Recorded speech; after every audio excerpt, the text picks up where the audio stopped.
आज हम जानेंगे ऑस्टियोपोरोसिस के बारे में। ऑस्टियोपोरोसिस का मतलब अगर हम सामान्य भाषा में जानें तो उसको बोलते हैं हड्डियों का कमजोर होना। लेकिन ये एक्चुअली होता क्या है?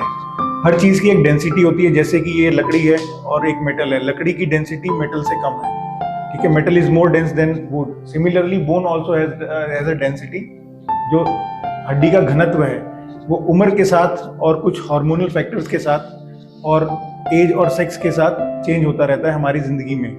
सबसे इंपॉर्टेंट चीज़ है हमारी जिंदगी में और हड्डियों की हेल्थ के लिए एक बोन मास को अचीव करना, जिसको हम बोलते हैं पीक बोन मास।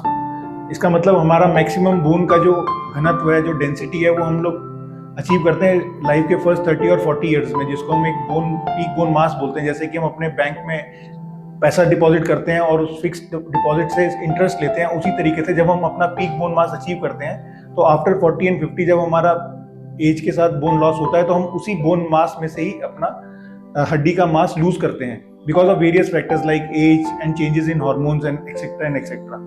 ऑस्टियोपोरोसिस उस स्टेज पे बोलते हैं जब हमारा हड्डी का डेंसिटी एक क्रिटिकल लेवल पे आ गया है और उस डेंसिटी का स्कोर अगर हम करें डेक्सा स्कैन के थ्रू, एक रेडियोलॉजिकल इन्वेस्टिगेशन है, और वो स्कोर अगर -2.5 आ गया है तो हमारी बोन्स इतनी वीक हो चुकी हैं कि there are risk of fracture. उनमें फ्रैक्चर होने का बहुत हाई रिस्क है।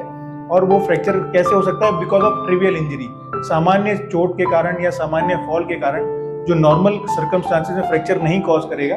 लेकिन अगर बोन्स हमारी इतनी वीक होंगी, क्रिटिकली वीक होंगी, तो वो फ्रैक्चर कॉज कर देगा। वो critical level of density is known as osteoporosis, जो कि WHO की डेफिनेशन के हिसाब से अगर हमारे बोन्स का स्कोर -2.5 है, इसका मतलब we are at very high risk of getting into a fracture situation. और उसमें कॉमन फ्रैक्चर्स होते हैं हमारी रीढ़ की हड्डी का फ्रैक्चर होना, हमारे कूल्हे की हड्डी का फ्रैक्चर होना और हमारी कलाई के आसपास फ्रैक्चर होना। तो ये 3 सबसे कॉमन फ्रैक्चर हैं जो हड्डियों में होते हैं ऑस्टियोपोरोसिस की अवस्था में आने के लिए। लेडीज में मीनोपॉज होने के बाद जब वो 45-50 ईयर्स की हो जाती हैं, उनके पीक बोन मास में से ईस्ट्रोजन डेफिशिएंसी के कारण ये ऑस्टियोपोरोसिस होना शुरू हो जाता है। पहले वो नॉर्मल बोन से ऑस्टियोपिनिया होता है, बोन मास का कम होना, और बोन मास से क्रिटिकली कम होना टिल द टाइम कि फ्रैक्चर होने का रिस्क बढ़ जाए, जिसको हम ऑस्टियोपोरोसिस बोलते हैं। तो वहां तक ये पहुंच सकता है। तो क्या ऐसा करें कि हम इस चीज को प्रिवेंट कर सकें? तो osteoporosis is a condition which can be diagnosed only by screening. हमें इसके बारे में ढूंढना पड़ता है, इसको हमें पकड़ना पड़ता है। अगर हम इसको पकड़ेंगे नहीं तो ये मिस हो जाएगी और एक फ्रैक्चर की तरह प्रेजेंट करेगी।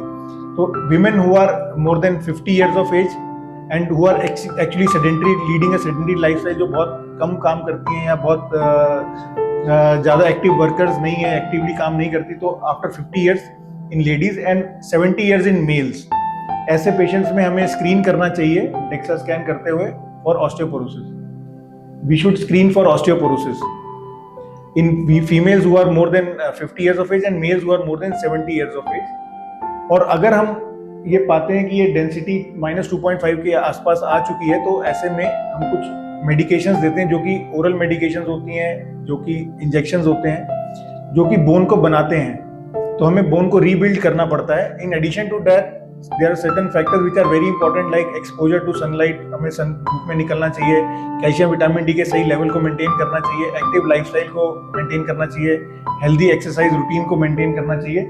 इन एडिशन टू दैट, अगर आपको ऑस्टियोपोरोसिस हो रहा है उसके बावजूद भी, तो हमें कुछ एंटी ऑस्टियोपोरोटिक थेरेपी शुरू करनी पड़ती है, जो कि ऑस्टियोपोरोसिस को ट्रीट करती है। और इसका गोल ये होता है कि हम एक फ्रैक्चर रिस्क से बाहर आ सकें और हमारा फ्रैक्चर होने का रिस्क कम हो सके। आगे हम और अगली सीरीज में जानेंगे कि क्या क्या मेडिकेशंस होती हैं ऑस्टियोपोरोसिस को ट्रीट करने के लिए और प्रिवेंट करने के लिए। Thank you.